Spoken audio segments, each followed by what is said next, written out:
Welcome back to Roll and Review, where we talk about all things nerdy and awesome. I'm Jim, and God willing, my mic is actually on for this stream.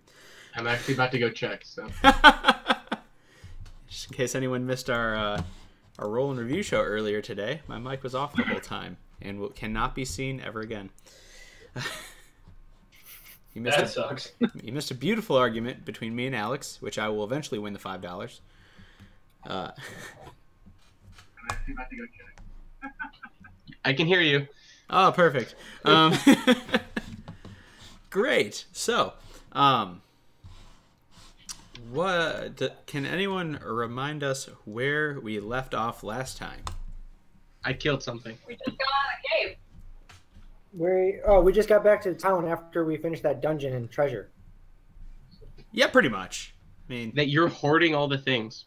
you are hoarding all the things, including the 90 platinum pieces, which you have already remarked that you don't have to tell the person who gave you the mission. I have that thing with the tree on it. Yeah. I got some paper with some funny words on it. That's pretty much all you know is funny words. Mm-hmm. Did you get anything magical, Alex? No. You got the scroll. I got a scroll with some funny words on it. Oh. Yes. That's interesting. Okay, well, whoops. Oh well. You'll get something eventually. And the thing with the tree on it? Do we remember what the thing with the tree on it was?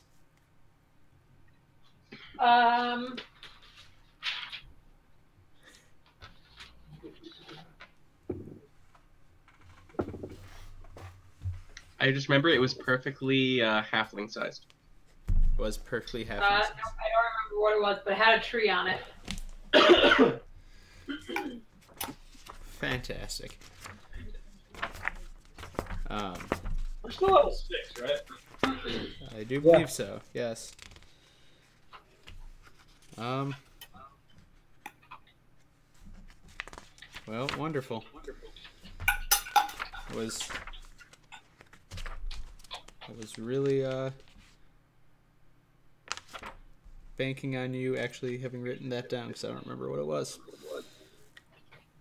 So, sweet. We're on a quest to find out what the thing does. Indeed.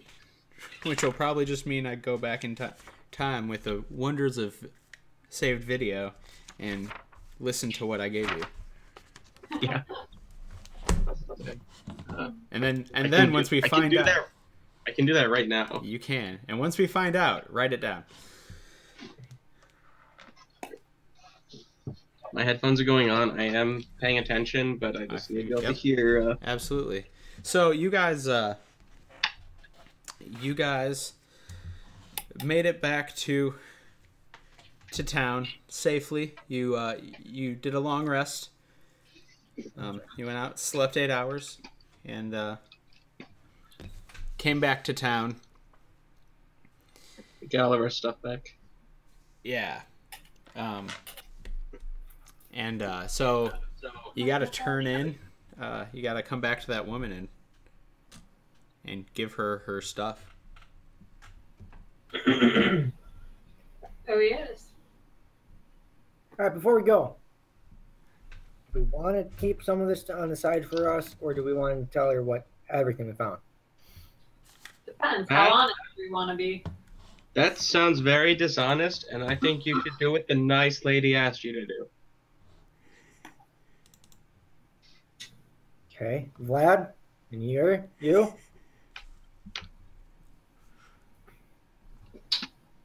I'm with the dude that could rip me in half.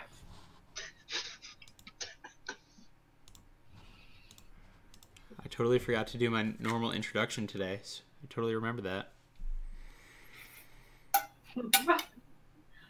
Anyways. Yes, I agree. I think we should be honest. All right, fine, we'll be honest. Honesty is the best policy. And in case Matt tries lying, I do have all that was given to you guys in front of me. Oh, I have it written down. Don't worry.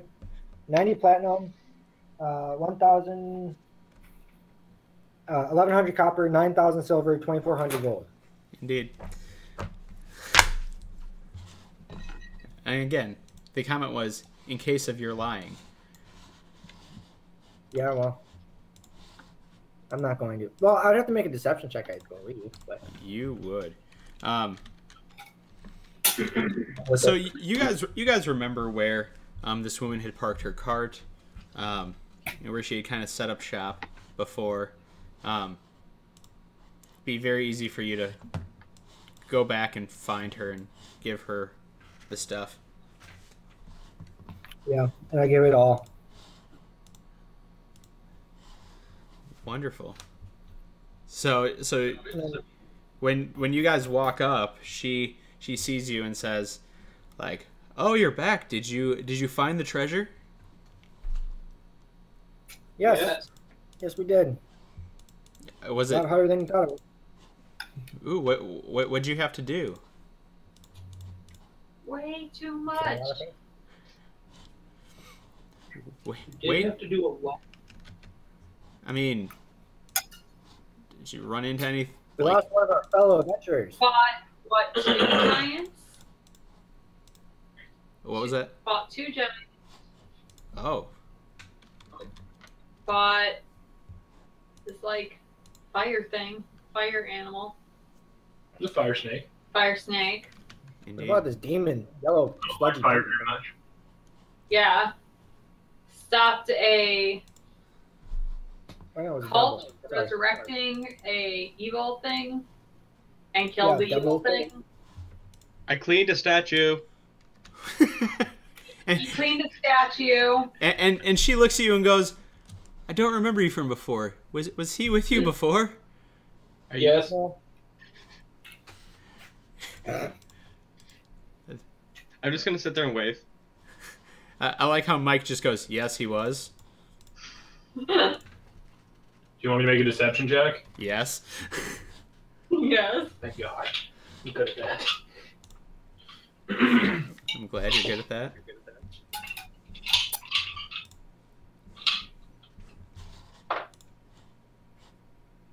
17. 17. Yeah, you're successful. She goes, "I thought you had a cleric with you, but maybe it was a barbarian. Who am I to remember?"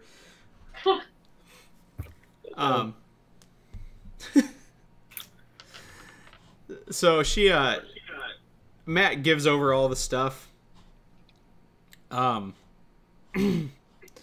including all the gems and pieces of metal and all of that you were given. And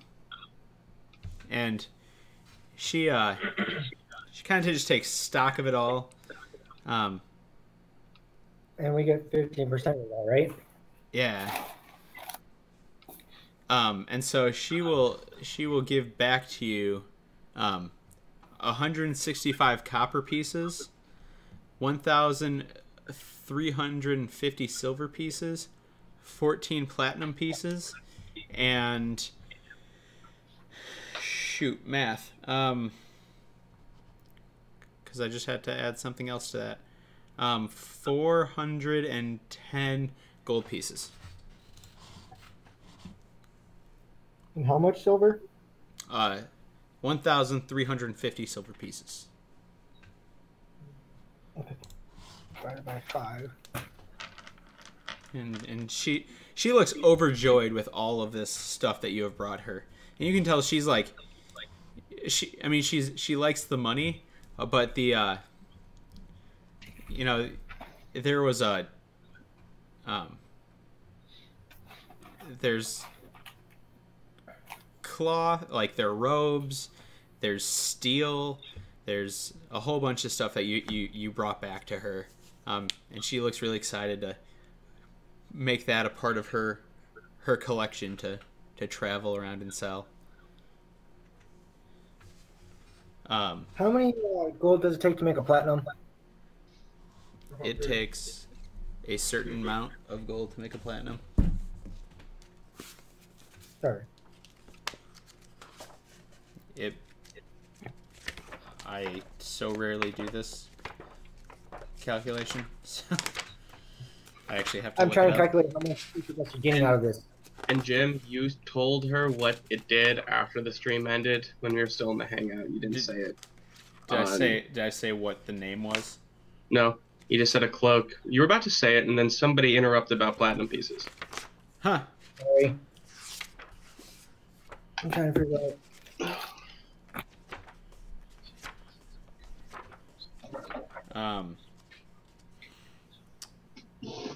Platinum is ours 100 is gold 100 gold pieces to 1 platinum. Okay. Yeah. Now, when you said 14 platinum, is that 14 platinum to each of us or total? that we No, got in back? total. You got in total that Okay. is what your party gets. All right. So I'm trying to do the calculation to see how much each of us gets from that. That's why I fair. asked. But it's 2.8 for 5 people. It's 2.8, which means it's 80 gold. Also, remember that you guys all share a plot of land, and you have to develop that at some point. So all this could go to that. Well, does everyone know how much they get out of it? Mm. Everyone gets 2 platinum, 1 copper. You said 5 copper, Jim? How much you got? Or, yeah. You How much copper? 165. Oh, 165. Sorry, I have to redo that. But 98 gold, 270 silver,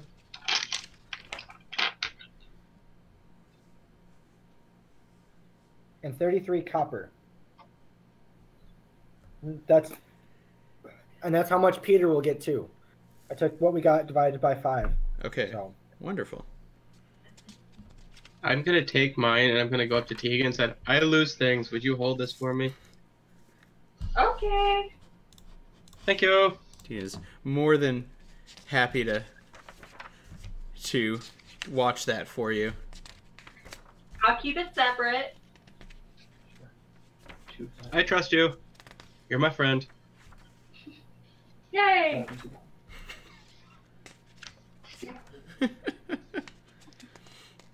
Oh my gosh.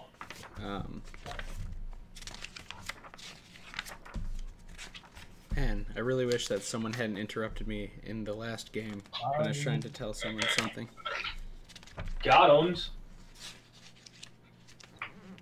We would be in a much different situation at the moment. I'm so sorry. You don't do that ever again.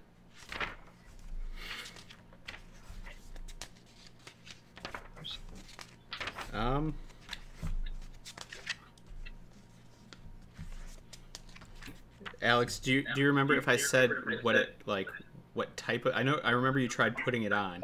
Did I describe what? You just said it was not giant sized. It looked specifically very small sized, and it had the tree on it. Okay, well, great. That actually isn't helpful because I do recall saying it was a blank, not a particular name for it, but a type of thing. Yeah, you said that when we were offline because that wasn't on the stream. Could not have referred to it as it if I didn't say what it was at one point. You said it was a cloak. A cloak. That's helpful. That's what I'm looking for. Okay, sorry. Yeah, it was a cloak. Sorry. Yeah. Well, I'll figure this out later because it's of no use now. Okay.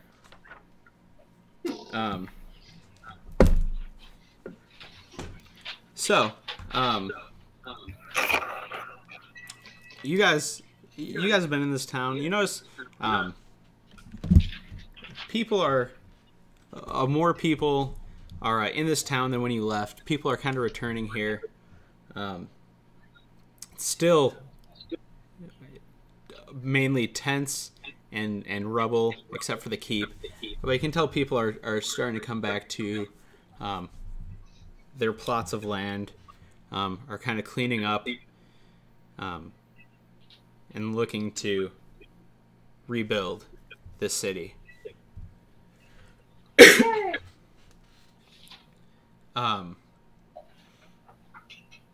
Would you guys like to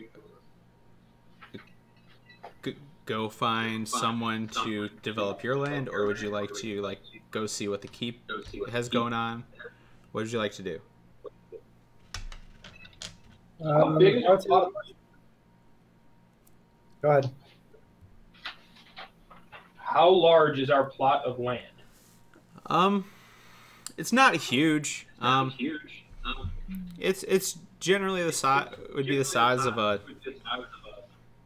a decently large home, so that you guys could a place that could actually house all of you, or what you would expect for a shop. Kind of that size. It's not immaculate, but We could build a combo. Live upstairs, shop downstairs. you could. That way we As don't long have as to. we have a basement. That way we don't have to go through people to sell our stuff. Wipe out the middleman. You could do that. That is totally an option. Yeah, but we still then we have to find a supplier. Huh? Then we have to. No, like stuff that we find when we're going around and doing stuff, and we're like, oh, this is pretty cool, but I have no need for it. Oh, Sell it in the shop. sell it ourselves. Okay. Mm-hmm. I just want to point out, while this is going on, I'm going to be chasing a butterfly that's flying around. I think it looks He nice. hasn't met my honey badger yet. He hasn't met your honey badger yet, which I believe you left at your plot of land. At the plot of land, yes. Yeah. Which we are at now, correct? You are at now. So Headrock, you come back, and Tegan gets really excited and runs to just this open area. Nothing else is there except a honey badger, and she just goes and gives the honey badger a big hug. I see this hug going on, and I want to be a part of it, so I'm going to run over and join the hug.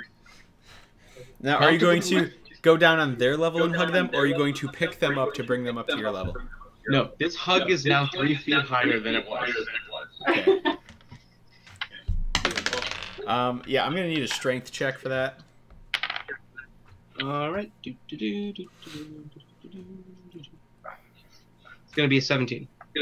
17? Yeah, you are capable of lifting Tegan and the honey badger up as you hug them. Yes. I gotta say, don't call me good. I'm going to go, friends. I'm going to do the little shake with the hug, too. Perfect.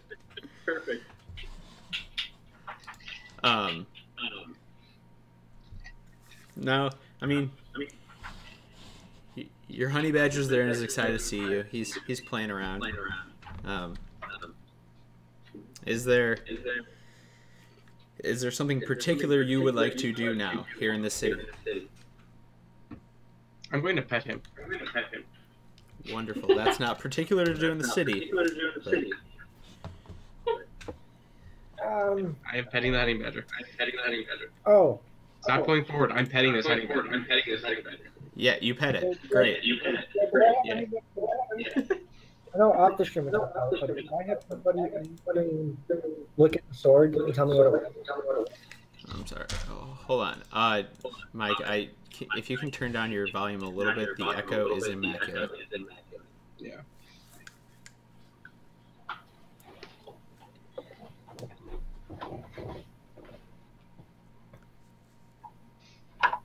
Okay. What about now? Let's see. I don't have an echo anymore. That's beautiful. I hear it a little bit, but it's not disrupting. Good, because if I turn you down more, I won't hear you. That's fair. Perfect.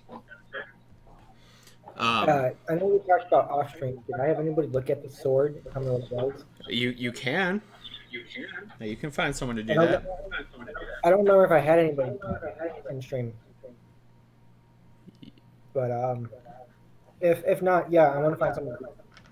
yeah, you need to find someone to do it. So, shops haven't really been rebuilt here, but you'd think you'd probably find someone up at the keep, especially with the military that's in the area. There'd probably be someone up there who could help you out. So I'm gonna go. I'm gonna go to the keep to find someone to do that. Okay, wonderful. Yeah, is everyone going to the keep, or are you guys staying back? I'm just gonna go around town and see if there is a carpenter to just get some estimations on a place where we can come back to and rest when we need to. Sure. I'm gonna go with her. If I recall, I do believe you guys actually did go get a quote for a foundation. Yeah. It that was sounds like right. 5 sessions ago, because that's how long the dungeon Yeah, took. but now we need a basement. For ping pong. Yeah. Yes, for ping pong is the reason.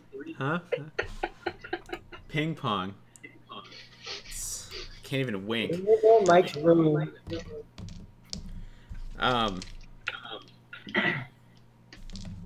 Yeah, you can go back to the same person and adjust the quote so you can add a basement to your wonderful house. Shop. Build. House shop. Yes, both. All right, I'm gonna pick her up, put her on my shoulder, and head into the town. Wonderful. Is everyone else going? Matt's going to the keep. You would be going somewhere else. Mike, are you going? Are you going with them, or are you going a third way? I'm gonna go with Matt. Okay, cool. So just the way it rolled out. We'll start with Matt and Mike. So you guys go up to the keep. And when you guys walk in, the main leaders of this movement and a good chunk of the army have left. However, there's still a provisional government here, just kind of keeping the town together, keeping the peace while the town gets reset up. Okay. I want to go up to someone and be like, you know anyone that can identify magical weapons or magical items? And one guy looks around and goes, "Yeah, one of the depowered wizards has been held up in one of the towers. You could go talk to him. He could probably identify it." Beautiful. Okay. So, do you know which tower it is? It's just that one over there. Jesus. You asked the wrong questions. I have to that tower. So, you guys gonna go up there? Yeah, I am. Cool. I take it Mike's following unless he says something else. Yeah, no, I'm just gonna walk with him. Yeah. So yeah, Matt, you go up to the tower and there's this wizard, and you can tell he's not in the greatest of moods. He's kind of upset at the moment, and he's just kind of like milling around, just like moving his stuff around, not doing a whole lot. Excuse me, sir. Can you help me us out with something? I go, sure. What do you need? Can you identify these objects? I think that's why Mike can't wait. And it's just the sword. I have the sword. Mike, do you have anything you want identified? Do I have anything I want? What? I'm sorry. Identified. Any magical I items? guess I wouldn't exactly know what that bag is that I have, do I? No, not really. Should probably have him look at that. Yeah, you have a vague idea because of what happened, but you don't know it by name. Yeah. So, Mike, you bring forth your bag. Matt, you bring forward your sword. And he looks at the bag, looks in it, and sees all these furry little balls, and is just like, oh, I don't even have to think about this. I know exactly what this is. And he's going to tell you it is the bag of tricks.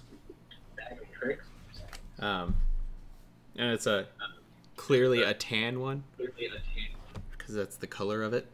I'm just gonna say, yeah. I've seen this a few times. A few times a day, you can take one of these little fuzzy balls out, throw it, and it'll turn into an animal. And it's a pretty random animal, but it'll help you out. It'll be friendly to you. I like it. Then he's gonna look at Matt's sword, and it takes him a while. He's sitting there, and you can tell he's. This is the part where he would normally rely on his magic to identify this. Yeah. But he studies the blade hard. It takes him about 20 minutes. And then he goes, oh, okay. And there's that like epiphany right there. And he goes, okay, so this is what's called a sword of life stealing. If you hit something just right, it will actually suck some of the life force out of whatever you're attacking and give that life to you. I like it. Yeah. So, anything else you want to do here before leaving?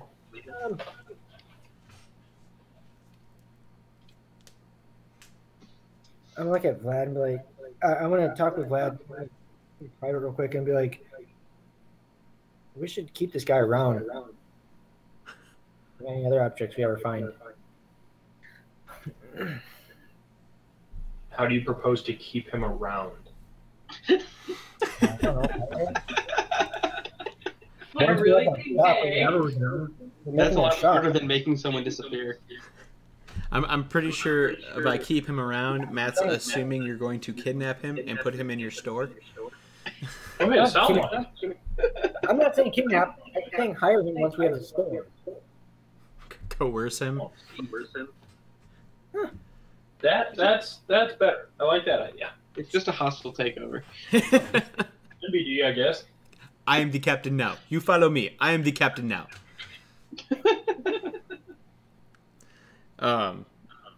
Wonderful. I didn't get, and then when turned back, what's your name? And he will tell you his name in a brief moment. His name is Reggie. That's Redji. Reggie? Yep. Come here, Reggie. Now, is he Reggie Ice, Rock? What? Never mind. That was a bad pun, and I don't recognize it. It's a Pokemon pun, bro. I know. It's a bad pun, and I don't recognize it. So, moving on, because at the bad jokes, I move on to the other group. Tegan and Headrock, you guys are... Well, Headrock, you're seeing this place for the first time. I'm just gonna waltzing around. I'm just gonna. Yeah, I mean, you're kind of confused why there are walls and a keep and a lot of open space and rubble, but no buildings or like houses, anything. Like it's just I tents. don't care enough. Fair enough. Tegan, you know where you're going though. You know where the carpenter was. It was kind of setting up.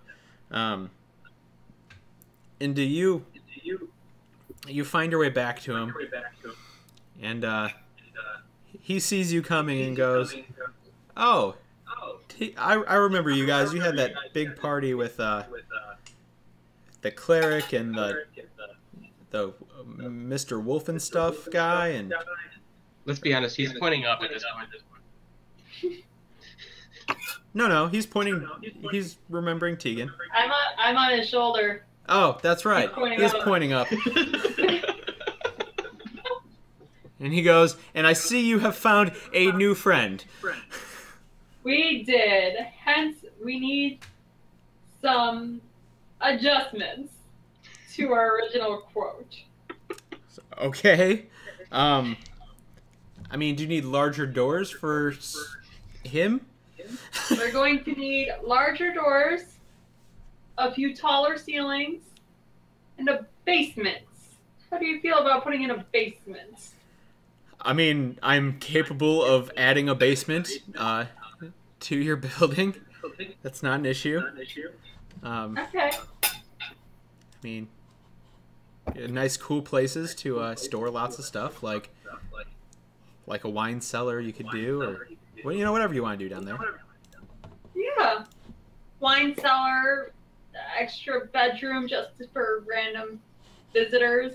I mean, would be weird to put a visitor in a cold, dark basement, but I mean, if you really don't like the person, I guess it's the perfect place. I mean, I have lots of There are body those heat. people, you know? Don't judge me. He just laughs, and goes, "To each their own, I guess."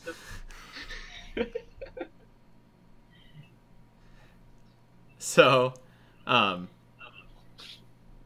he goes. He's just gonna ask, like, so do you just want basically the same layout as before, just deeper? well, we're gonna need a total of 5 rooms. That can include the one in the basement. And we were thinking, part of the first floor possibly being a storefront. How do you feel about that? It's actually a great idea. Yeah? This town could use some commerce in and out, and since we have none, and having an established place that people would actually feel safe, because some of the new people coming into town are not being quite as honest as an established store would be. You people. Yes, yeah. Past few days, a lot of people have been coming into town with stuff, but the prices are astronomical. Who are these mean people? I mean, almost every third vendor is one of these people. Do they look different? No, they look like anyone else. Oh, we're stuck then.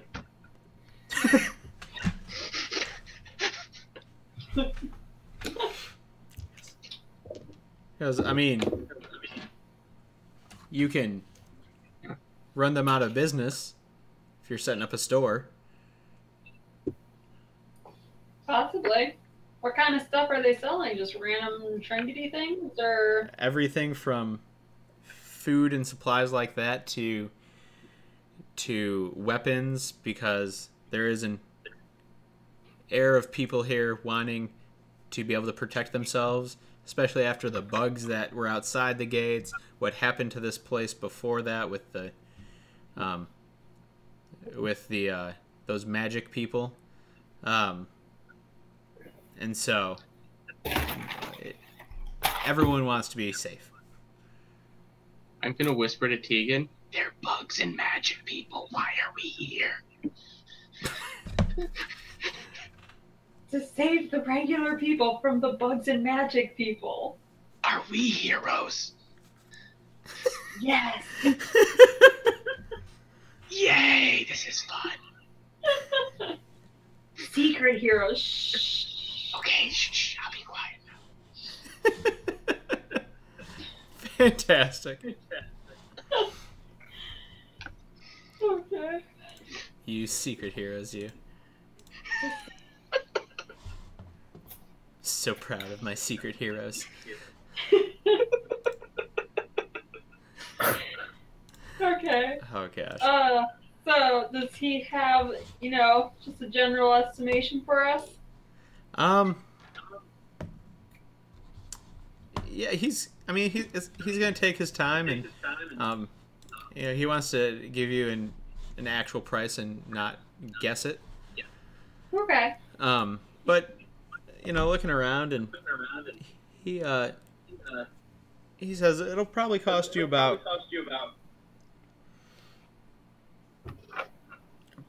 for the foundation, if you want a nice stone foundation. It's really going to last probably about 100 pieces to get that going. And that includes labor costs. What? 100 gold pieces. 100 gold. And that's materials and labor. Okay. On top of that, depending on how long the project runs and how big it is and how many people I can get, it'll probably be about probably around in the end about 1,000 gold pieces for the rest of it.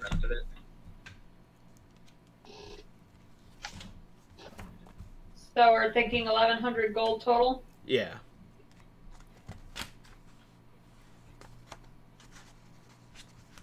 It doesn't have to be paid at this moment. If you just want to start with the foundation and pay for that now and do the rest as we start building on top of that foundation, we can. And then it'll just be the 100 gold now, and then 25 down when we start working on the actual building itself. Like 25% down for the rest of the building itself, and then the rest on completion. Okay. Well, I'll have to talk this over with the rest of the group. Sure. Make sure everybody's on the same page. And we'll be back. Wonderful.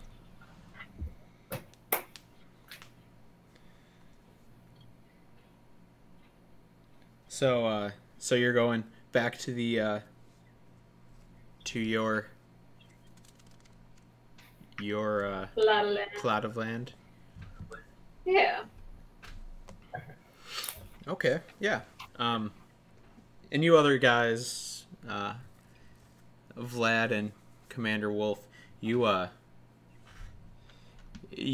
after having found out what exactly your magic items are, you come back to the plot of land, and everyone has gathered up now again. Okay. At some point, I want to tune to the sword.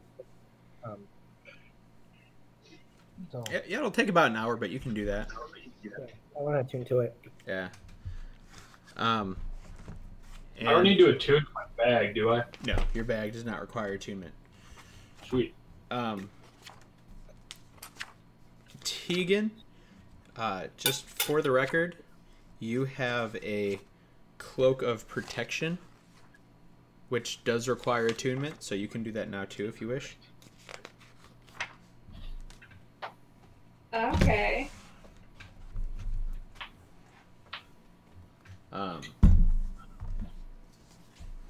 And so,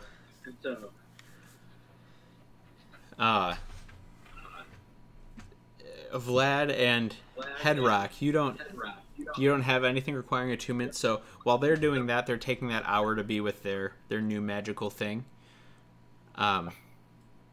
What would you like to do? I want to play with the honey. I want to play with the honey badger. Give me an animal handling check for that. Okay, I can do that.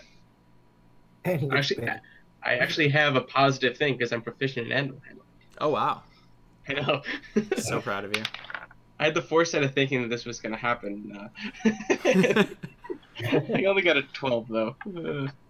I mean, you play with it. You don't hurt it. I mean, it's not your best friend. It's okay with you. Okay, yay. That's good. You play with it though. That's nice.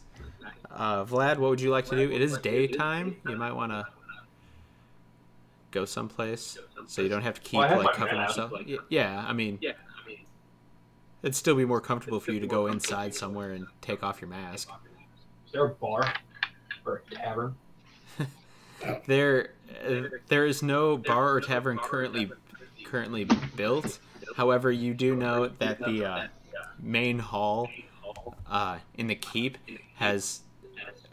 While you were up there, you pretty much heard what sounded like the ruckus of a bar, and you think it's pretty much turned into a tavern up there. Cool. I'm gonna go there. Yeah.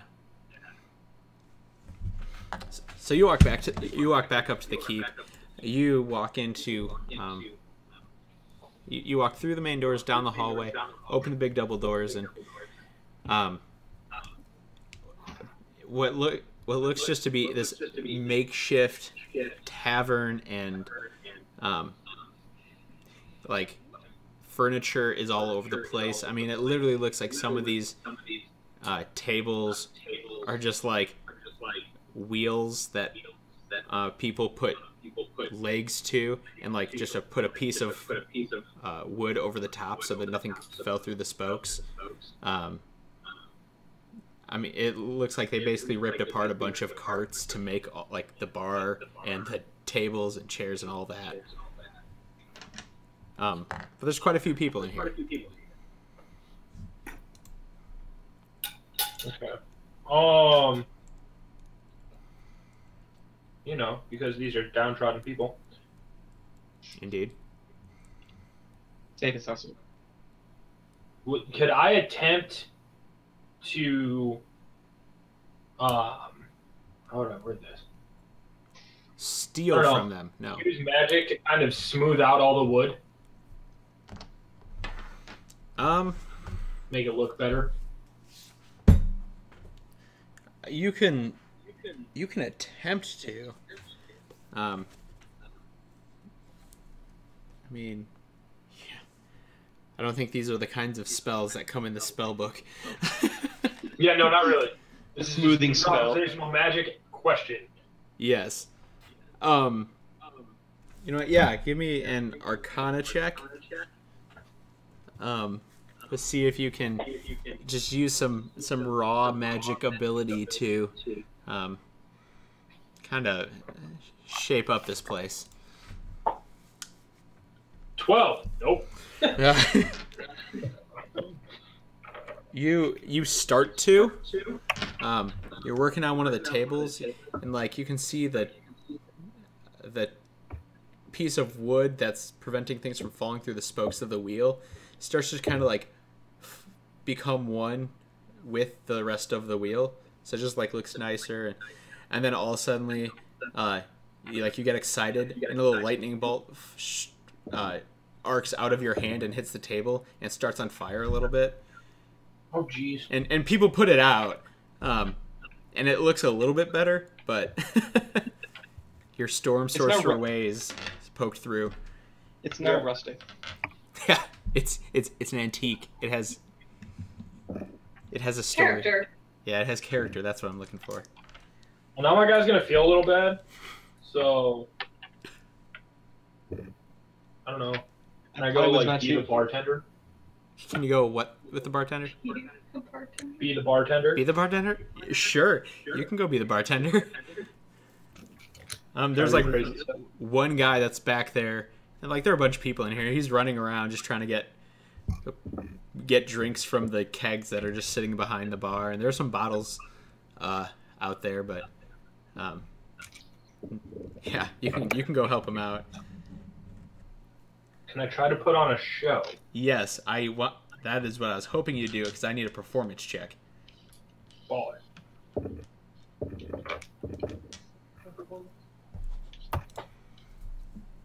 11. You start pouring drinks, and you're gonna try doing some of that like flipping of the bottles and cups and all that to make a few mixed drinks for people, and the bottles thankfully are a sturdy glass, and so they didn't break when you dropped one. and you eventually get those drinks out to people, but people are just like looking at you like, all I wanted was a drink. You didn't need to like throw the bottles. It's your vampirism. What? Nothing.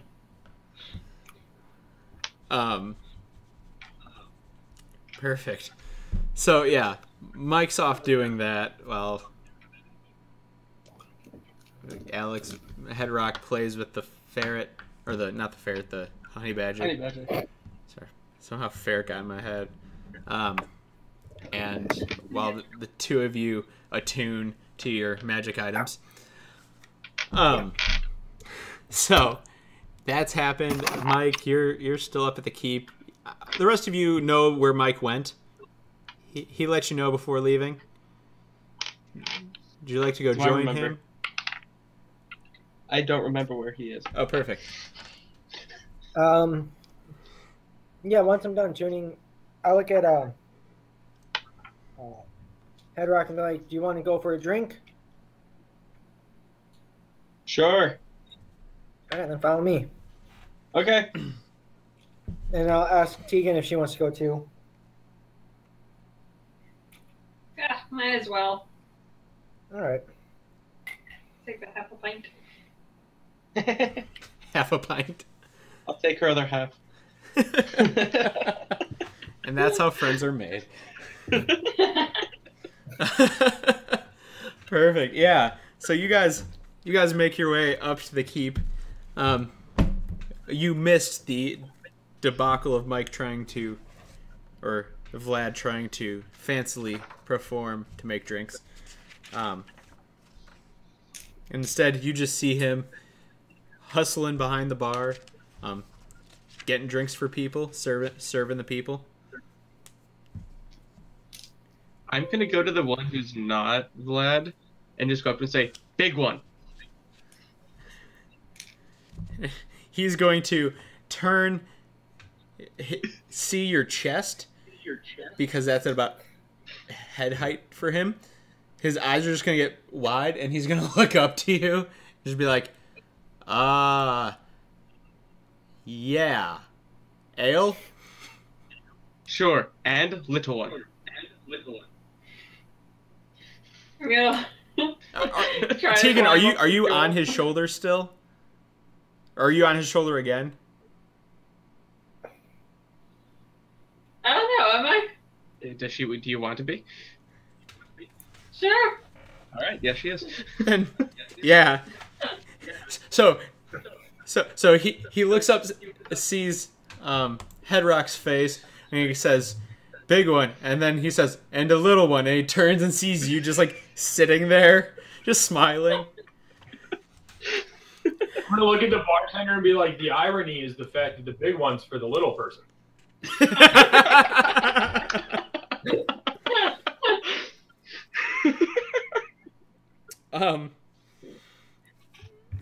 Yeah.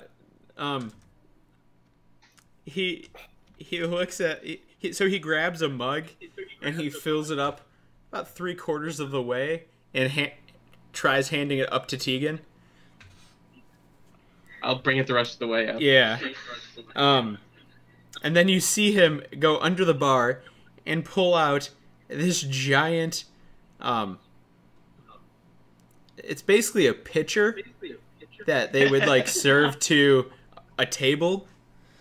And he fills that up and he hands that to you. And he goes, for the mug, 3 copper pieces, for the gallon, 2 silver. I'm gonna look at her since she has my mug. Well, is he saying that to them because I'm by him? I'm just gonna flip him 2 gold and be like, for everybody right now. And he looks around and goes, "Drinks on this guy," and everyone cheers. All right. Woo. Perfect.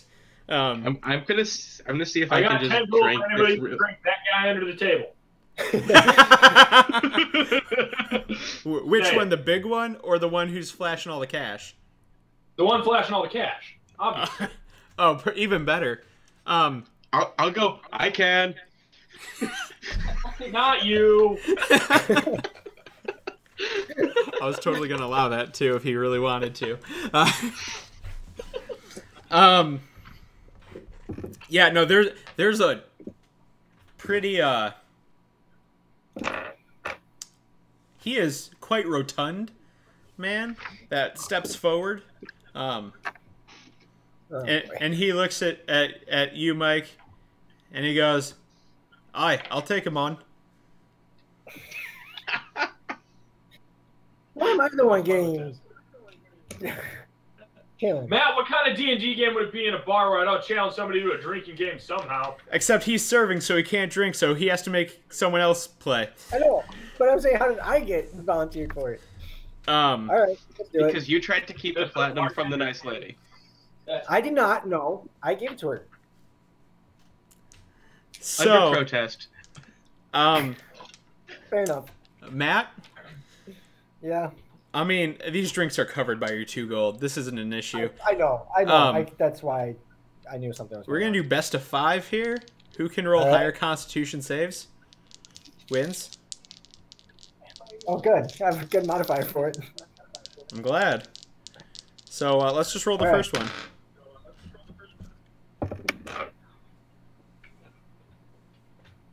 Uh, 20, not that.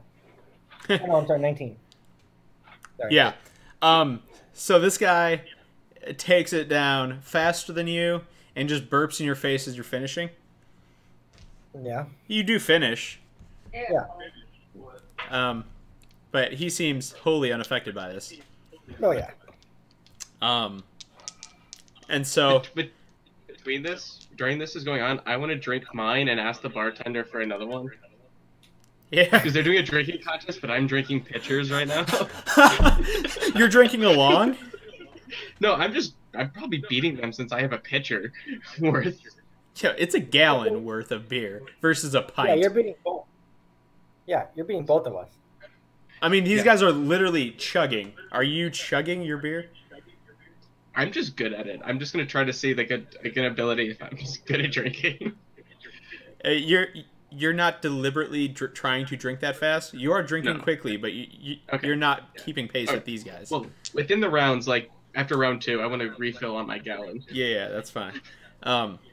So Vlad, you pour another round for this rotund man and Wolf here, Yeah. and time for round 2. Can I magically mess with Matt's? Come on, dude. Cheater. You can try. Okay. 17. Yeah, somehow you make it taste better on accident, Naturally. naturally. Magic's not working for All right, you. so I rolled a 23. So Nice. this guy, again, cheers as you, and just takes it down and puts it upside down on the bar as you finish. Sarah, it's not about who can drink it faster. Who can handle it better. He's winning. He is just fine. He is perfect. You begin to start feeling some tingles and a little bit of a buzz coming on. Vlad, you fill up 2 more pints, give it to him, and Matt, it's time to go again. Yeah. 22. You kind of just match each other on this one. There's no clear winner of this round. So it's a tie. All right. And then Alex, the bartender sees that your drink is getting low, and he just grabs another pitcher, starts filling it. Yes. Then this is the 4th round for the drinking Yep. contest. So 26. Yeah, he. I mean, you're both starting to feel the effects of the alcohol. You're feeling a little bit more than him, but you now look over as you put it down, and you have realized that what you thought was a rotund man is really a giant dwarf.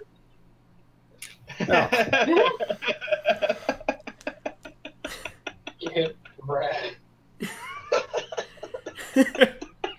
For the record, the rest of you didn't realize this either until now, and you're like, did he have a beard before? And it's braided. Do I still recognize him? Or am I still in my own little world? You're in your own little world. Okay. You're like singing into your beer. Sounds about right. And so this is the last round. Yeah. Yeah. Yeah. I want to also talk to him in Dwarvish for the rest of the game. Sure. I know he's Dwarven. Yeah. Natural 20, dude.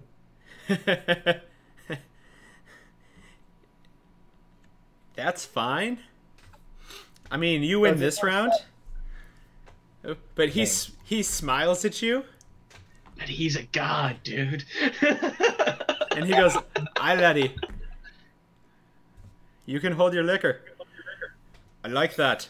And he stands up, shakes your hand, and just looks over at Vlad and says, "Aye, laddie. Give the gold back to the people." And he just walks off, and as he walks through the crowd, you actually lose sight of him. He stands over most people, but he just kind of vanishes. I'm just gonna raise my hand and be like, "All right, who wants to help me?" You back? would bring Kale into this game. Always. Always. Be like, "All right, who wants to help me back?" I'm not walking. Yeah, Matt, you are Myself. intoxicated. Not Yeah. not That's what I'm ridiculously, but you're definitely Enough that I notice it. So That's Yeah. why I leave. Yeah, you chugged 5 beers. That's happening. I finished my yeah. second one. I want to see how I'm doing right Yeah, now. absolutely. Give me a con saving throw. Oh, sweet. That's awesome. 17. 17. I mean, you're definitely buzzed, but because you are 7 feet tall and almost 300 pounds or something like that. Yes. I'm 300 pounds. 300 pounds. You're handling this a bit. I mean, you're feeling the effects of alcohol. You can still walk and do things, but you're getting drunk Okay. because this is 2 gallons of beer. It was.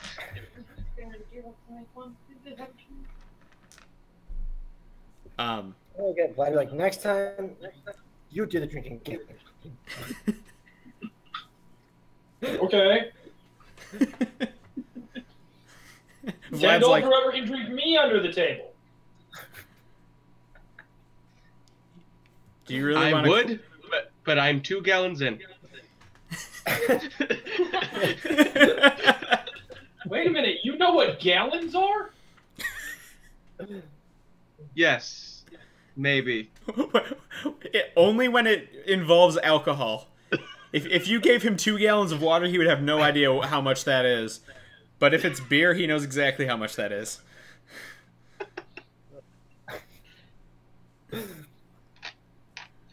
I know because my sword is being really dickish right now. I'm just gonna look at his sword and be like, bad sword. See? You better listen to the nice lady. She says a lot of good things. You're just mean. I totally forgot about his talking sword. Yep. I did too for a second. I thought he was making a bad innuendo. I was about to yell at him for language. No, I have a talking sword. Yep, I remember that now. Um. So what happens when we don't play for like 3 weeks? I forget things. I'm so glad I wasn't the other one. Okay. Yeah. So all the people in the bar near Headrock are like looking at him weirdly as he's literally like yelling at his sword. And they all just like start to move away a little It's bit. more scolding than yelling. They're all smaller, and you're a loud barbarian. They can't tell the difference. Fair enough. Don't worry, he's with me. And there's also a halfling saying not nice things to the sword too, telling the sword to be nice as well. Yeah. You know, the whole party is just like in on this. Wolf is like, he's with me, and the halfling on the halfling is just like, quit saying bad things to him. And the crowds are just giving you ample space. That includes the bartender. Both of them, or you two?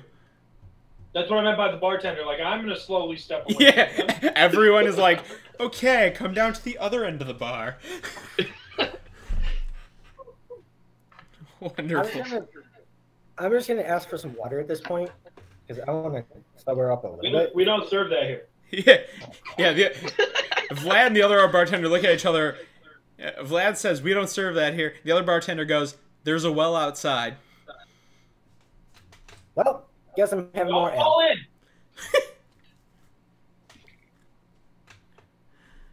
Are you gonna go grab a drink of water, Yes, Matt? No. No. Wonderful. No. Um. I'm not opening up that can right now. What? You don't want to fall into the well? Yeah, pretty much. That's fair. We mock you anyway.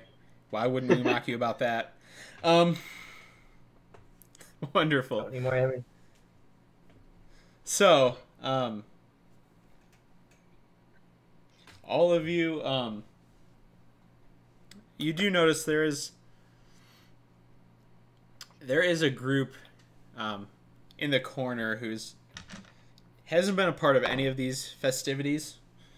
They really didn't pay you much attention, and they seem to be speaking in hushed tones to each other.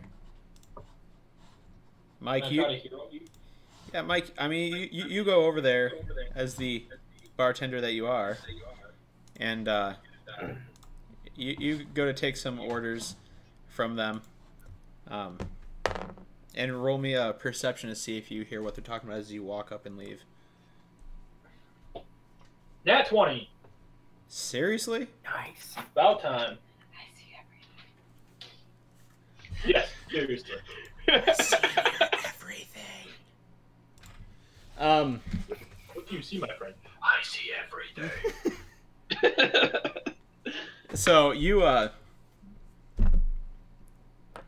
walk over there, and in the crowd you hear people discussing the man who turned into a dwarf at the bar, and then disappeared, and talking about how weird that was, and that something weird and magical might be happening.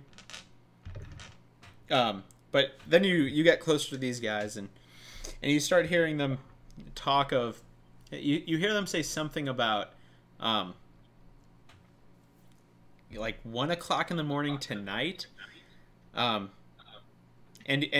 you hear them speaking in sentences that don't quite make sense to you. Oh crap! I mean, they're common. It's just thieves' cant. Yeah, but you don't know the name of that. No, obviously I didn't say it in Headrock voice. Of course. Are you sure you're not metagaming today? No.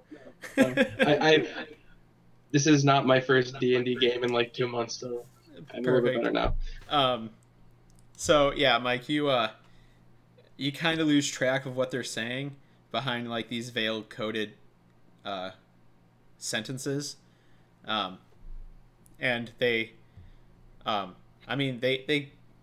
all order a pint, and as you walk away, and then you bring them your your stuff, they continue to talk in this code.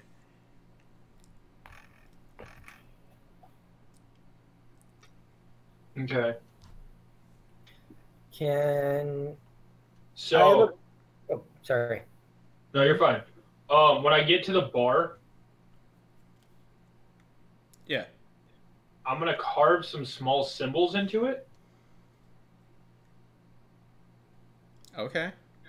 It'll be druidic, telling her that we have code speakers. Okay. So Tegan, you're having a good time with your half a pint, enjoying the company and all these people, and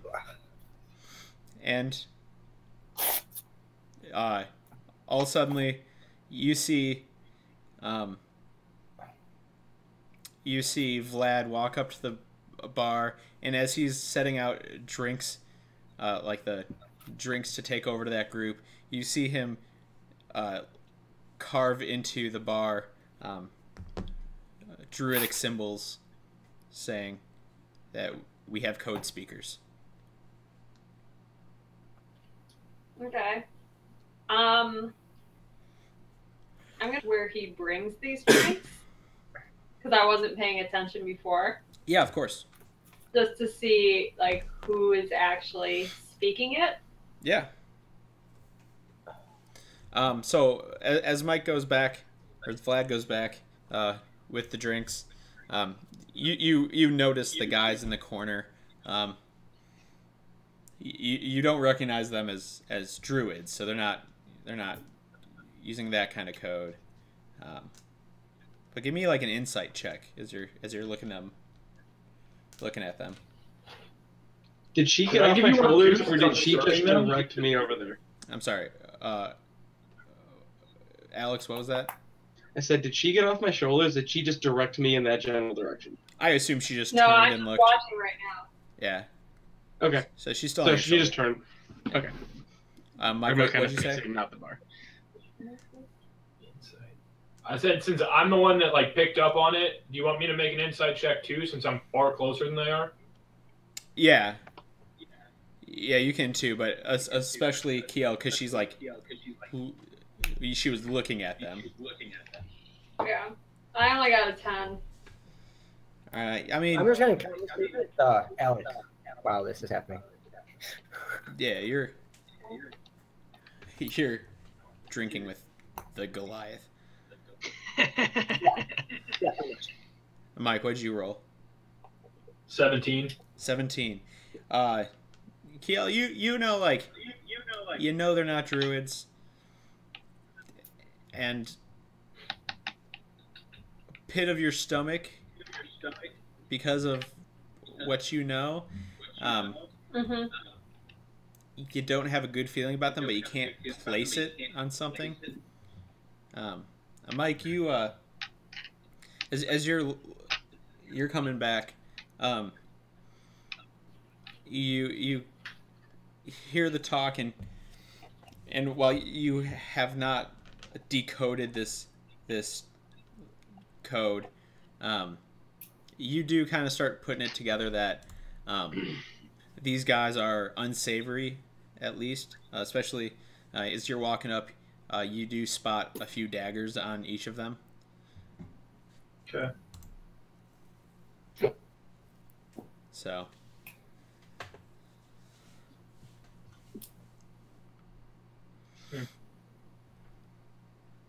Do I see them like kind of being questionable with these other like Tegan and Vlad being suspicious?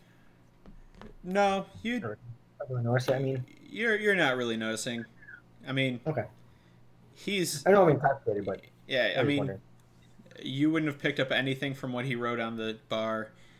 No. Tegan's looking over there, but he is doing what he's been doing and serving as a bartender here. So I'm gonna ask Tegan what she's doing because she's not paying attention anymore. She's kind of looking off into space. yeah, you do notice your friend is like turned and looking away.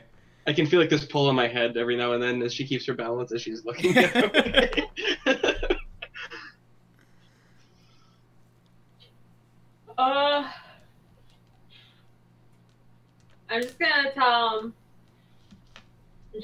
Curious George, and then like ask for him to like set me down for a bit. Okay. I'll put her down. Okay, wonderful. Yeah, so you're down on the ground, or at least on a bar stool. Yeah. And Vlad, you come back. Tegan is now on a bar stool at the bar. And you gaze lovingly into the keg, the beautiful beer. Is he like falling asleep sitting up? I don't know. No, I'm thinking. Okay. I was just like, you haven't moved. You haven't done anything. I'm just concerned. I'm just gonna give them like the "what are you thinking" look. Like, Yeah. Like, what's going on up in that noggin of yours? yep. Knowing that they were talking about 1 o'clock, I'm gonna tell her about that. I don't know what it means, but my plan would be to follow them as a bat. Sure. Are you Alright. telling me that? Mm-hmm. Okay. Well, I'm just gonna ask you. I was like, do you want me to follow as backup as anything else? I mean, you could turn into animals. Right. You and I would be the most two inconspicuous people in the party. Definitely not me. Yeah, The 7-foot guy, like, trying to sneak. Like, I mean, hi! I mean, I could be a distraction. That's about it. I'm saying I have disadvantage on stealth, so don't look at me. And you're drunk. So And you're not you're much drunk use now, at so- all. Well, by then I should be sober. By 1. If No. It's daytime right now.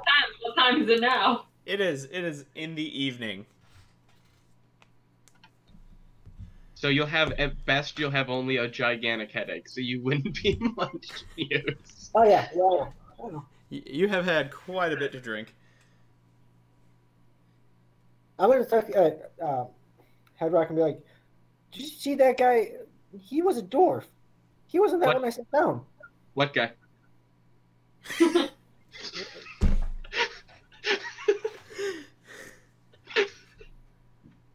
The utter confusion of Headrock. No. There. Shut up. And just, I've yelled. You're going back to the sword. What did you say? What did your sword say? He called me an idiot and said someone did something and turned into something else and then went away. Your sword's mean. He is. Ungrateful little. Shut up. So why do you use it? Why do you keep it? Why not get a different sword? Shut up. I did that directly to you. Yeah. Shut it. He just told you to shut up. Wait, hold on. Jim, this is going on at the bar, right? Yeah. Yeah, like right next to us. Can I try to convince Matt that he was actually in a drinking contest with the sword? You're such an ass, dude. I mean, he's drunk enough right now. You can give it a shot. I will give you disadvantage though, Mike, because That's really hard. That's an inanimate object to the rest of you, besides Headrock. So it would be a hard sell. It's still technically Alright. an animal. So Matt opposing. Matt, you'd be like insight. Mike would be deception. All right, after roll insight. Yeah. Damn, that's not gonna work. What'd you roll, Mike? That's 13. 5, 13. And what'd you roll, Matt? 22. That was 22. a 17 plus 5, so 22. All right, yeah. You are unconvinced by Mike, by Vlad, who is really trying hard. He's trying to sell you hard on the fact that you were in a drinking game with a sword.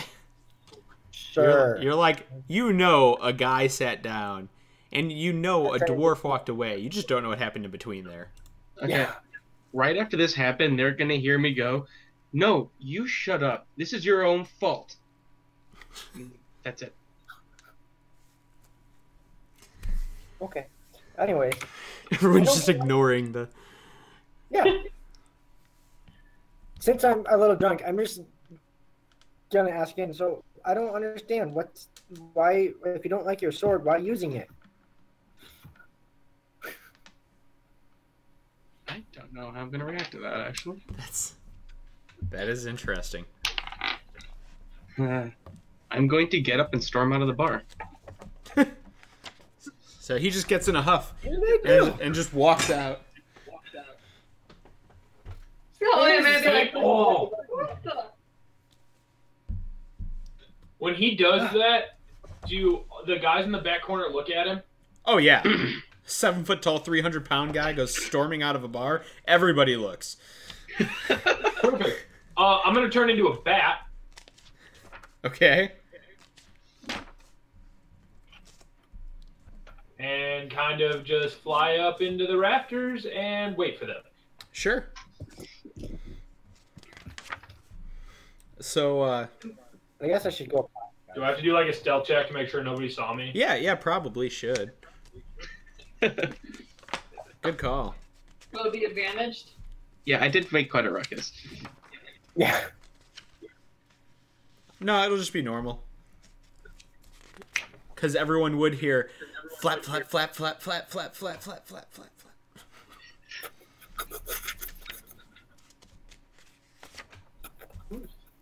Oh, 16. 16. It's good enough. No one seems to notice, and no one probably seems to care if they did. Got it? Yeah. Tegan, I don't know what I did. I just asked about You the should sword. probably go apologize. Stop talking about his sword. Touchy subject. Apparently, I'm gonna go try to find him, which I don't think is hard because he's a 7 foot, 300-pound guy. That's fair. That's completely fair. Even in your drunkenness, you can find the giant dude walking away. I had no plan where to go, so just tell me where I end up going. Oh, gosh. Interesting. Not to mention, it didn't take that long for me to leave after him. So, unless you're sprinting after him, he has very long legs and he is walking very intently to nowhere. At least to him. He just storms out, and like, unless you're running to keep up, to catch up with him, walking just isn't going to cut it to catch up. Yeah, I'll run to catch up with him. Yeah, as you notice, he starts pulling away. You're like, oh gosh. Yeah, plus that might help. The cold air might help me. I need to sober up. Give me a disadvantage dexterity check. Oh crap! I mean, you are drunk and trying to run. No. Oh man, that's a huge difference. One is a 19, the other one's a 9, so 10. Oof. You start to run, but then you learn to rely on people to keep. As you sway and you run into people, you use them to keep you steady, and so you're running into people the whole way. You're keeping your eyes on him. You're like smashing into groups of people. You're like sorry, and just running. I just paid for everyone's drink. I'm just go get a drink. Yeah. Headrock, you storm off and you start to calm down. And you look around, and you don't recognize, you're lost in a sea of tents, and you don't recognize where you are. I'm going to go to the sword and go, you always do this. Yeah. Why? I've done nothing but love you, and you always do this. Matt, as you're running up, you hear this. You always do this. I do nothing but love you, but you always do this. I'm not going to ask, but I just want to say I'm sorry. I didn't mean to make you storm out. I was just curious. I'm going to be very you could tell that something is wrong. You could tell something bad happened, but I just don't have words. So you look like a little puppy dog with the big eyes where you can see the whites at the top. No, it's more pain than. Are you like, about to lost. cry? No, I'm just. It's more angry and lost and just that type of thing. Come on, Headrock. Let's go back to our game or back to the bar. I won't ask him. I'll say okay and I'll follow. Well, before we go, I'll be like, friends again. Friend. Aww. Adorable. And You guys have become I don't know. friends. I don't know if we're heading back to the bar or we'll head back to the bar because that's where Tegan and Vlad are at. Yeah. So this takes some time. Depending how far, for Yeah. now. Oh yeah, for now. Tegan, you were aware of the plan. Mm-hmm. So when Vlad's not there, you're pretty sure he's a bat somewhere. Right. You're not sure where, but you're pretty sure he's just somewhere hanging out. Are you gonna do anything until these guys leave, or? Depends. What time is it? I mean it's dark out now. It's pretty late. I've been hanging out at the bar for like the entire evening. I mean, I'm just gonna like lightly sip my half pint. Yeah. You're still Kind on of just that. nurse it. So eventually, like these four guys get up, and they all walk out together, leaving money on the table. I'm gonna like wait just like a few seconds just so they don't see me. Yeah, absolutely. So you're just keeping a distance. Mike, are you? What's up? I mean, you notice these guys leave, like start walking out. You gonna head out? Yeah. Cool. You actually find an open window that you can go out and just circle Sweet. around. So you do that. You circle around the outside of the keep. You get to the front. You see a lost Goliath as you scanned, and you saw a touching moment of new friendship appear.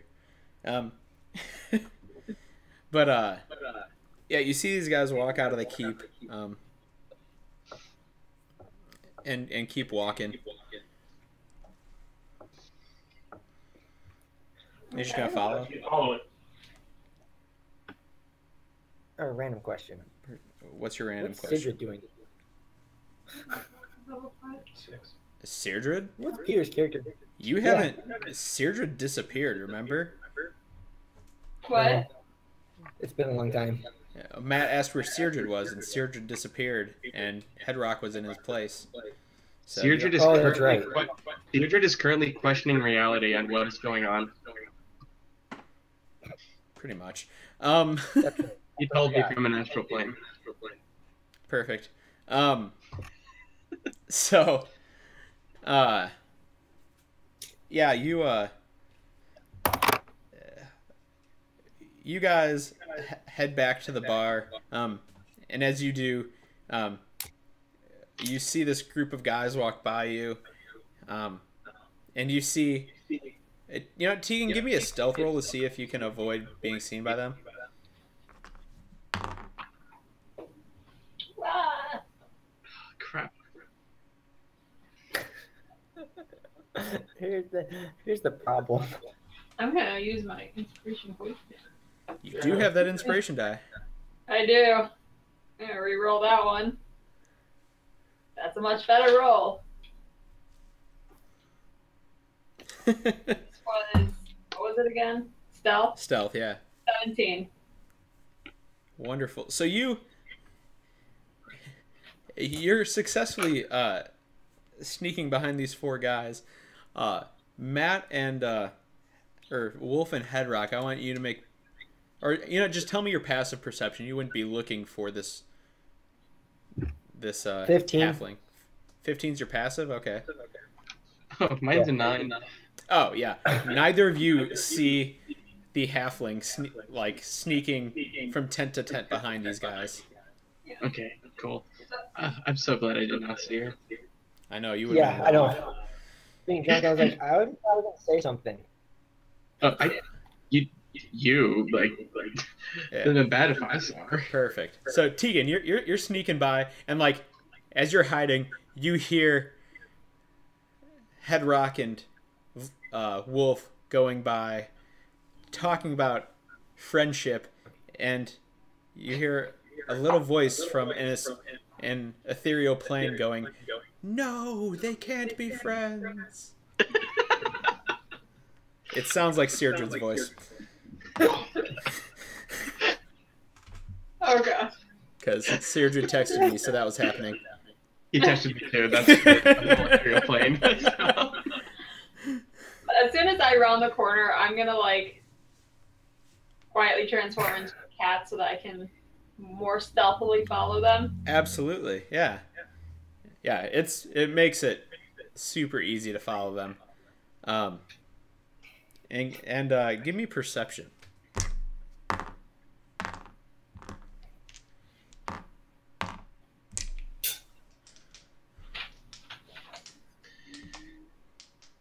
$21. 21. Perfect. Ooh, yeah. One guy is being very obvious about it, while the other guys are being sneaky, but you still see it. You see them as they're walking by tents and like the rows of tents that are here. You see them passing their hand, trying to be sneakily by the doors of it, and momentarily you see something glow just a little bit from the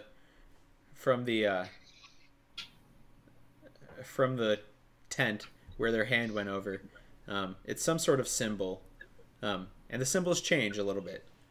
They're different symbols, but you notice they are somehow marking these tents. Do I recognize like even like any of the basis of these symbols? I don't believe so. Because this is a thief can't symbol. I don't think you would understand what they are. I mean, if you had time to study all of them, you could probably start figuring it out. But they do not stay visible long enough to study.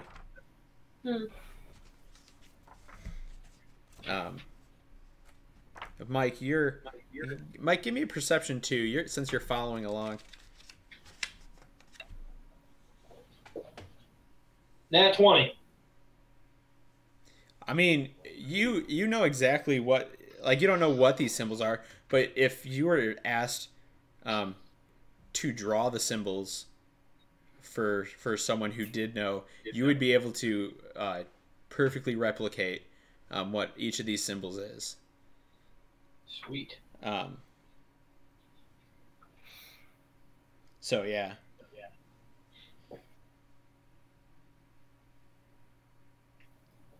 But yeah. Sorry, I was just looking at the druidic thing to see if it said anything about other secret languages, but it does not. So yeah, I mean, these guys walk around and actually with that nat 20, you do see that there are only 4 in the bar. You do see the same like small groups going around throughout the entire city doing this.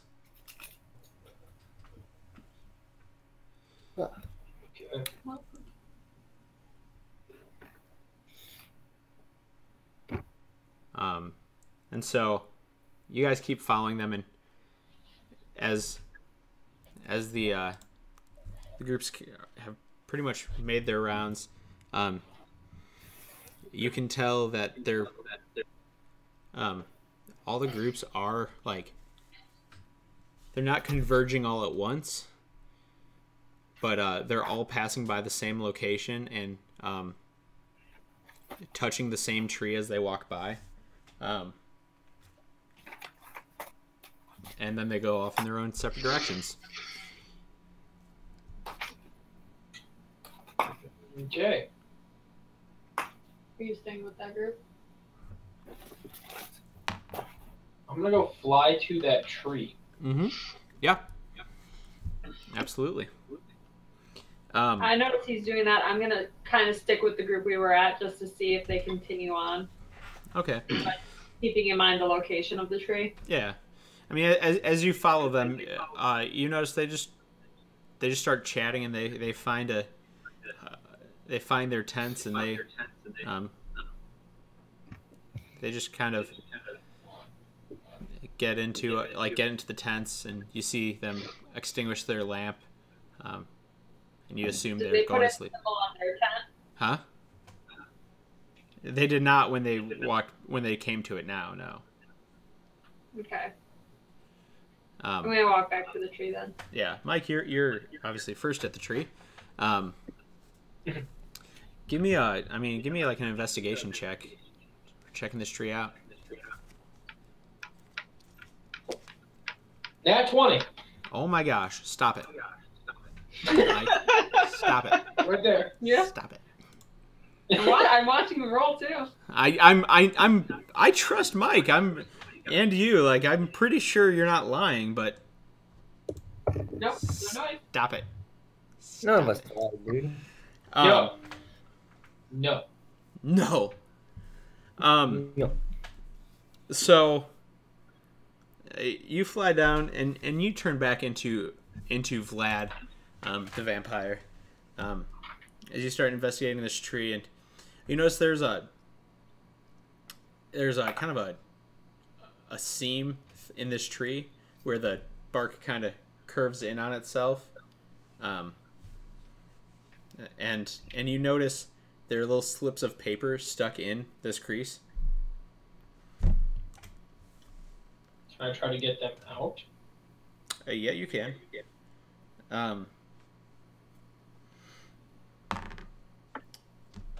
Yeah, I mean, you can. It's not hard to get them out. So you just walk up and you just start pulling out the slips. And there seems to be it seems to be like a numerical code of some sort. You're not really sure exactly what it is at the moment, but this just roll an insight for me.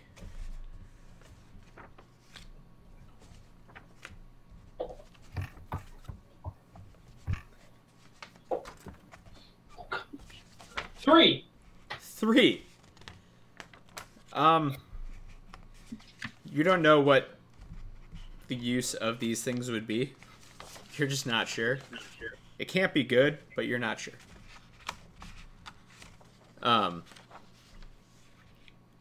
But as you're like looking at them, trying to figure out what to do,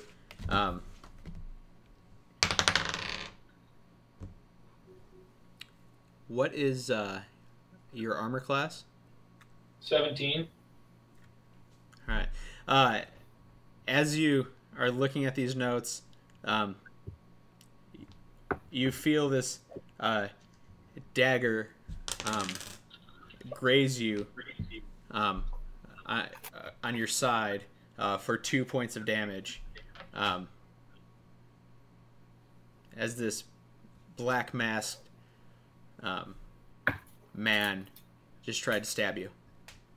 What a douche.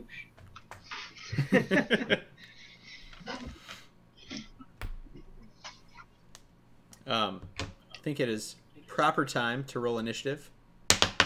Question. Yes? Am I close enough that I see this guy? Yeah, you would. I would be following up behind him. No, he came up from behind Mike and you were in a different direction. You wouldn't like have the drop on him. What would Alex I mean, not be doing he at this doesn't point? necessarily Nothing. necessarily see you coming particularly, but it's Okay. not like you are totally unseen by him. But you are close enough where you would roll initiative right now if you want to join the fight.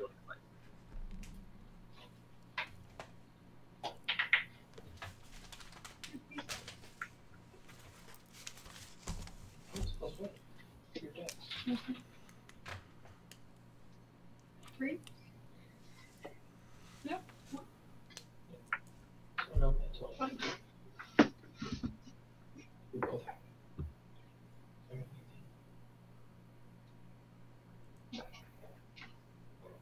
So, what'd you guys roll? Non-nat 20s. So 20 and 20. Wonderful. This black-clad man does get to go first. And then you guys. Okay. I mean, it was non-nat, so right? Yeah. Yeah. Yeah. He rolled really well, too, just a little bit better.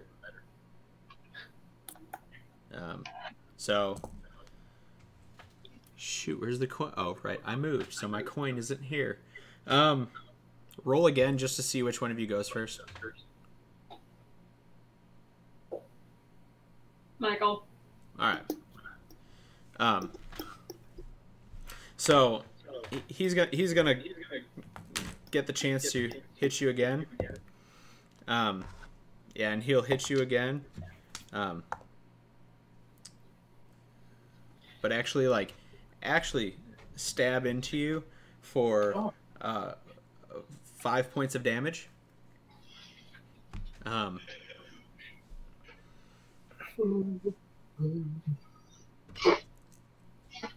And he'll be right there on you.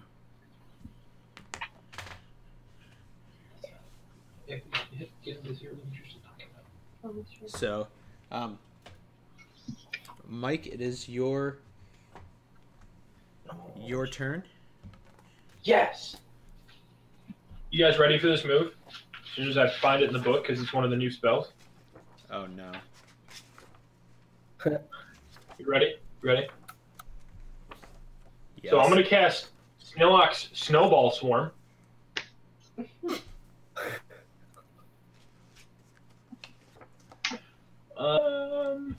What is this? So I need you to make a dexterity saving throw. What is this called again? Snillock's Snowball Swarm. Okay.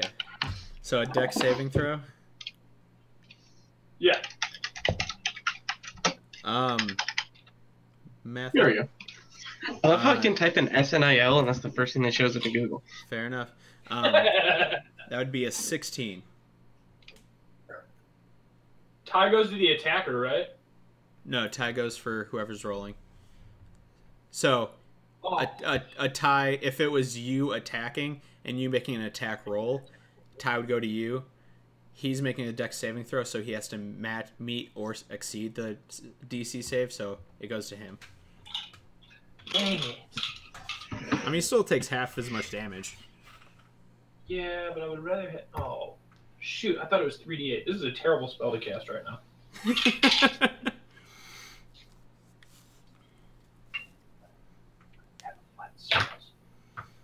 I mean, if there was more than one guy, it would be better.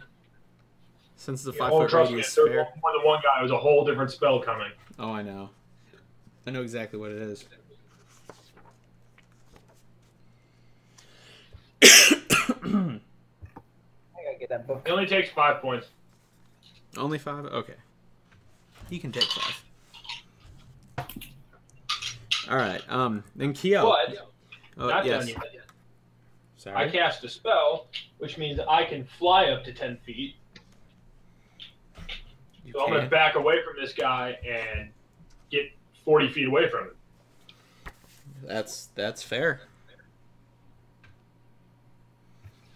So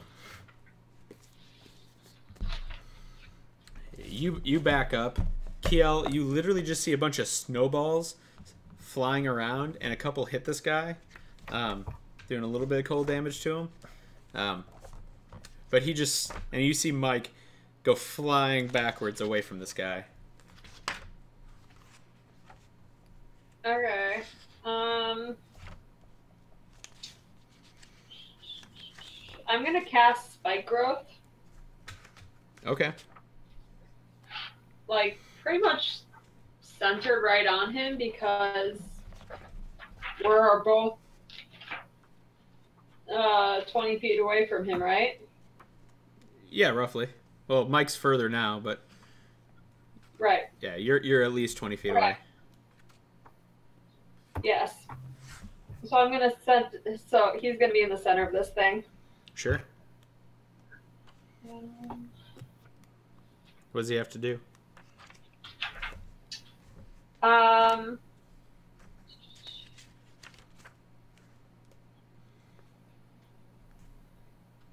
Wait 1 second.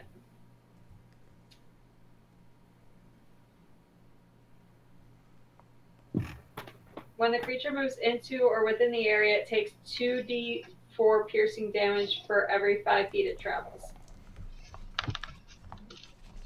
Okay. So I'm not exactly sure. I think this is my first time actually. Yeah. So, roughly how this works is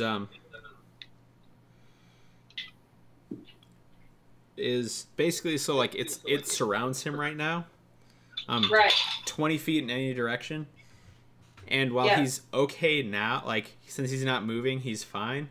But if he wants to move in any one of those directions, he takes 2d4 for every 5 feet he travels. So like it will minimally be what 8d4 damage to get out. Yeah. If I did my math right. He can move up to 20 feet. Not in one turn. Well, not in this because it's also difficult terrain, which means his speed is halved, so he can only move about 15 feet per turn. So it'd be it'd be 64. Well, it'll be 64 on on his his turn, but another 2d4 to get out of it on the next turn. Yes. So a total to get out of it of 8d4. Correct. Yeah. But since both of us can see the area, Michael also knows pretty much where the boundary is. Oh yeah, absolutely. So that is, yeah, that's your turn. Unless you have a bonus action or something you want to take. I'm gonna turn back into a regular. A person. I'm not gonna say a cat. Okay. Perfect. So. Obviously, because I cast a spell, so I have to. Mike, you flew back, and he's going to run towards you, so he's going to take a bunch of damage. Where did my last D4 go? Oh, there it is. 8, 9, 11, 13, 17 points of damage as he runs towards Mike through the spike growth. So 17 plus the 5 from earlier is 22. Cool. And Mike, you will have 2 daggers flying towards you. Great. But he misses both of them. Good. As the daggers whiz by you.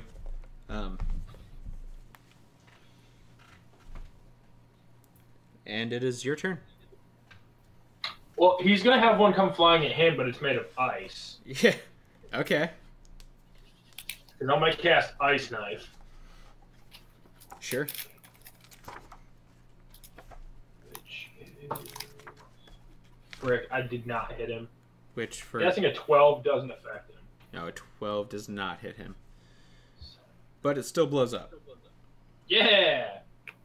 Because those are the wonderful spells that you can find inside the brand new Xanathar's Guide to Everything. But I also need you to make a dex saving throw. I can do that. I'm capable of that. 20, not nat. Well, since you beat it with a 16 last time. Yeah. Yeah. it did. So he's. You need to run farther away from this man.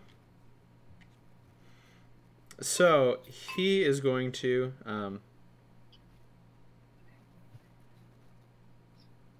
He is going to actually be fairly upset with you for that, and he's going to throw an ice knife right back at you. No! Oh, crap. As he will also run the last 5 feet out of the spike growth, taking another 8 points of damage. Wow, that one was max damage on him. Okay. And yeah, no way. You threw an ice knife at him after you tried throwing real knives at you. He's getting you back for that. That's fine. And that will be 15. Does that hit? I don't remember. Does it miss? Yes. Okay, cool.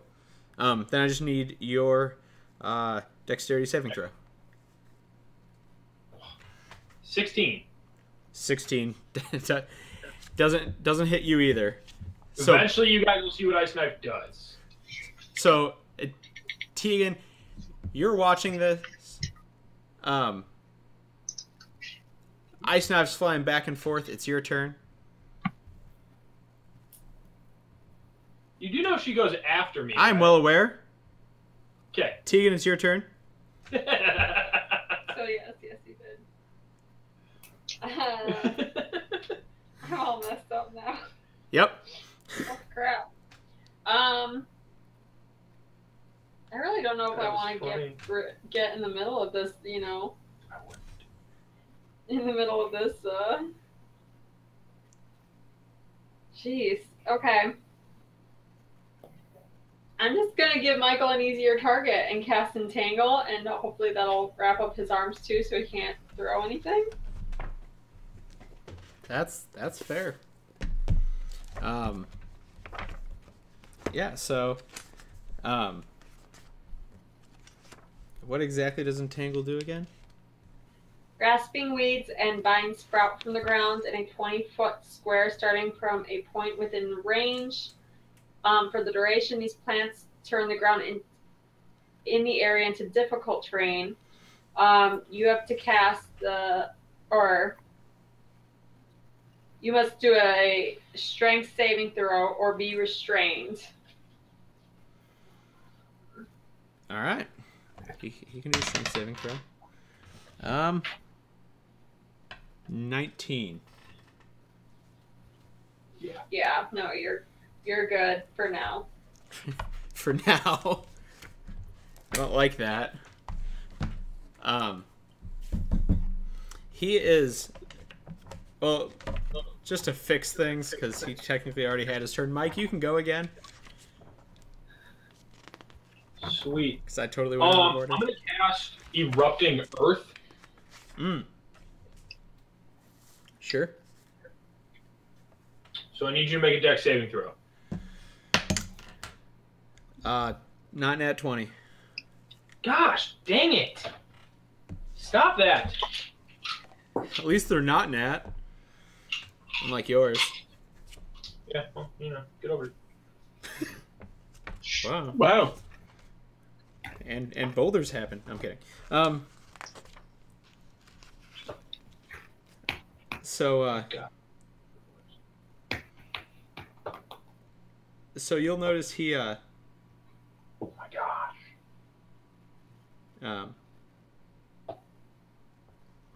Okay. He takes 11 points of damage. Why? Why would he take? Because he still takes half the damage on Erupting Earth. Oh, okay. So, 11 points of damage. Perfect. And the terrain around him for 20 feet is now difficult. Oh gosh. Okay. It's just all difficult terrain around him. Well, no, he got out of yours. Yeah, but it's still difficult terrain. He's not grasped anymore, but it's still difficult terrain. It's fine. Kiel, it's your turn. Just so, because we're on the proper order. Okay, where is everybody in proximity to everybody else currently? Mike is like right on the edge of all this difficult terrain, on the 20-foot edge of all of this, and he's in the middle, and you are off to the side, about 40 feet away at this point. Okay. Screw it. I'm just gonna cast Moonbeam. Oh gosh, Because, Okay. you know, the moon's already out, so why not? that's fair.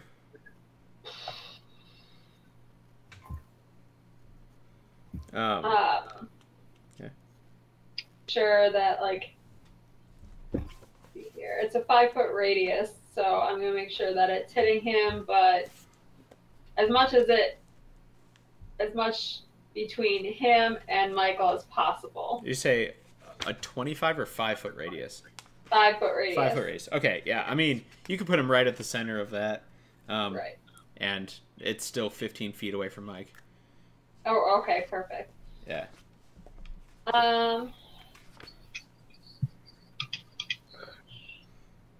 Constitution saving throw. I can do that. And, yeah, he fails. Sweet. This is the time, right?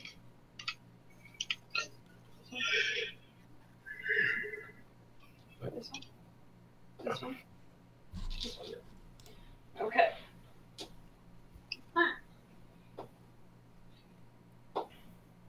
Oh, wow. That was bad. 5. Okay, that's damage.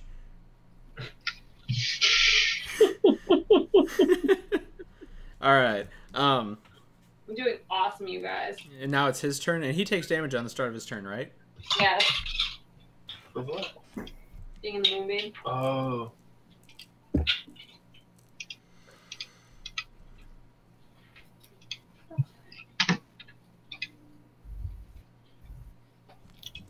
Did he fail? Yes. Sweet. Oh, but you already matched Damon. Right.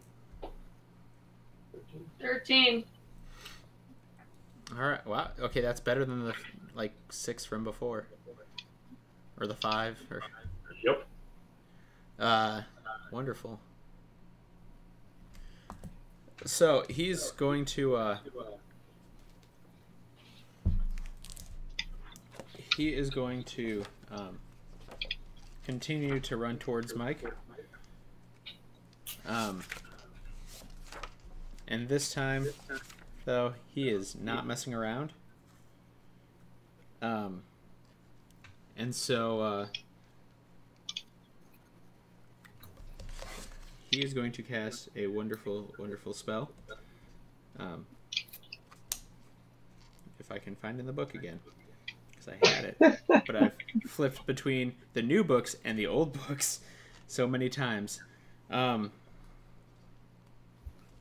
now it's just getting confusing for me.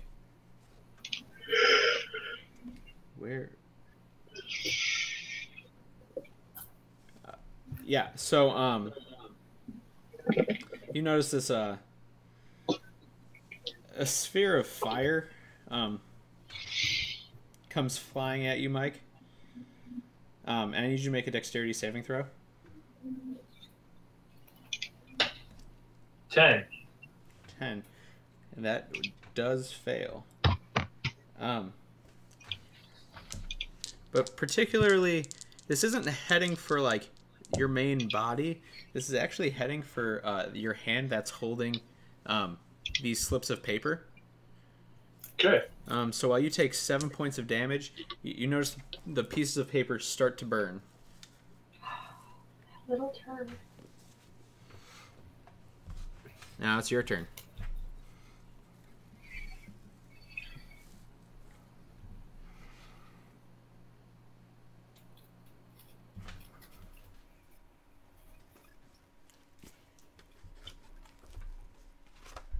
I just threw you for a loop with that burning paper thing, apparently. I'm trying to figure out if I want to try to put the fire out or attack him. Did you get all the papers from the tree? Yeah.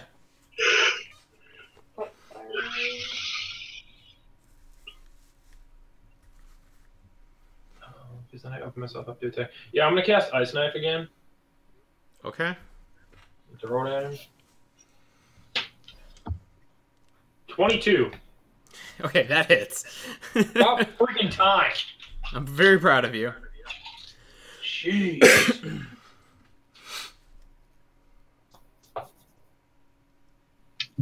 God, for sorcerer points. He's gonna take 10 damage from the knife hitting him. Okay. And now it goes boom. It does, and So I need you to make a dex saving throw. he fails. Yeah? Actually, wait. What is the DC? 16. Oh, then yeah, he fails. Yes! I realized I was doing the math for his DC stuff and not for yours, so I was like, wait, what? And I cast it as a level 3 spell. Which means... Oh, gosh. Seems kind of a pain in the butt to figure out. Alright, Ice Knife. Yeah, okay. Sweet. And so you're casting at level 3, right? That's what you said. 7. So he'll take an additional 11 cold damage. Oh, wow. Yeah, And I fly back 10 feet and run farther away. indeed. Kiel, it's your turn. I'm going to use my action to move my moonbeam. Sure. He's only 15 feet away now. So, yeah, that's a... Yeah, he'll get hit by it. Sweet. 7. 7, okay. Okay. How much can that...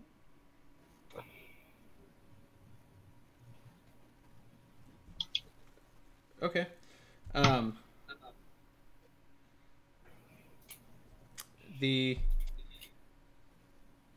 He stops concentrating on the sphere and casts it again, but on you, like towards your hand again. He gets burnt first.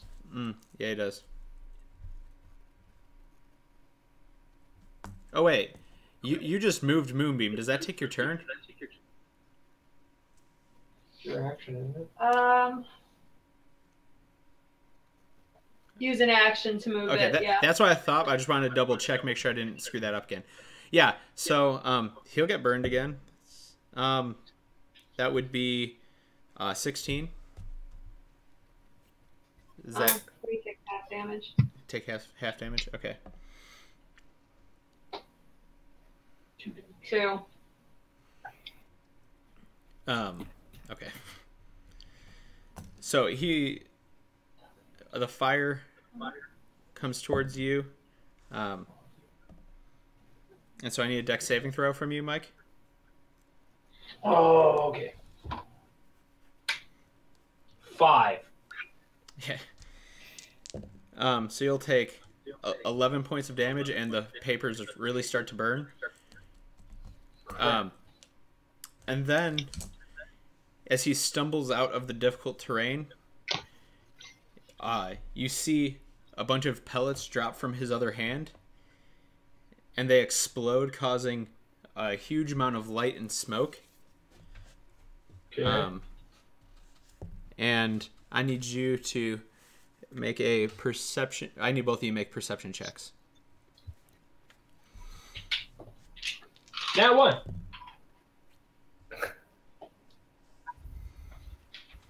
$21. You see his shadow in the smoke stab into the ground, and you see his shadow kind of disappear behind the smoke. But in the time it takes you to run up to it and see where he is, he appears to have vanished. Mike, you saw absolutely nothing. Yep. You were temporarily like shocked and blinded like a flashbang by the pellets and the flash. You just totally lost sight of him.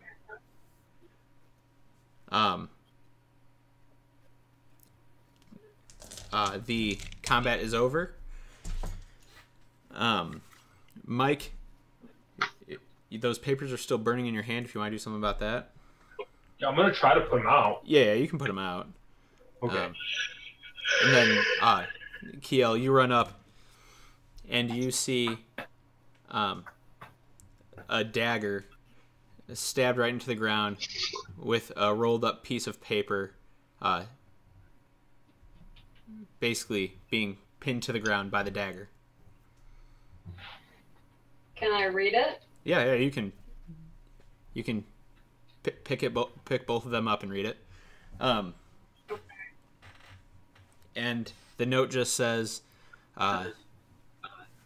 the thieves will run this town. Do not get in our way. I was never very good at listening. Perfect. So that's where we'll call it a night. You guys will be able to go back to your plot of land and fill in the other two with what just happened, and what you guys saw, because you did decide to leave them in the dark this whole time. But yeah, that's where we'll call it a night. So alrighty. Yeah. If you liked this video or this stream, please hit that like button down below. If you have any ideas on what could happen, either story-wise to the characters as random events, or in cases of nat 1s and nat 20s, please leave that down in the comments below. If you're new here, hit the subscribe button, and don't forget to hit the bell icon so that you get notified when we start streaming and we post new videos. Like the video we posted yesterday, our review of Assassin's Creed, or the 2 streams we had today. Thanks for coming, and we will see you next time.